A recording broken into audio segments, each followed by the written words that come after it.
Hi, எல்லாருக்கும் வணக்கம். இன்றைக்கி சிக்கன் பிரியாணி தான் செய்ய போகிறேன். வாங்க பார்க்கலாம். குக்கரில் ஒரு 3 ஸ்பூனு நெய் விட்டுருக்கேன்.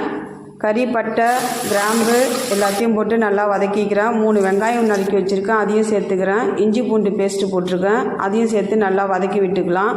கொத்தமல்லி தழை இருக்குது, அதையும் நல்லா தூவி அதையும் நல்லா வதக்கி விட்டுட்டு தேவையான அளவு தனி மிளகாத்தூள் சேர்த்துருக்கேன். கரம் மசாலா, சிக்கன் மசாலா, வீட்டு மசாலா எல்லாத்தையும் சேர்த்து நல்லா வதக்கி விட்டுருக்கலாம்.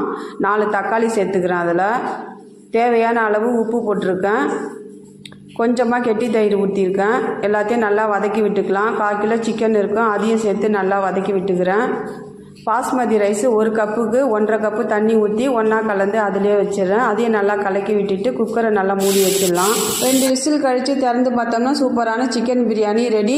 ஏற்கனவே நம்ம டம் போட்டு தான் பிரியாணி பார்த்தோம். இப்போ இதை குக்கரில் தான் செஞ்சுருக்கேன். பாஸ்மதி ரைஸில் சூப்பரான சிக்கன் பிரியாணி ரெடி.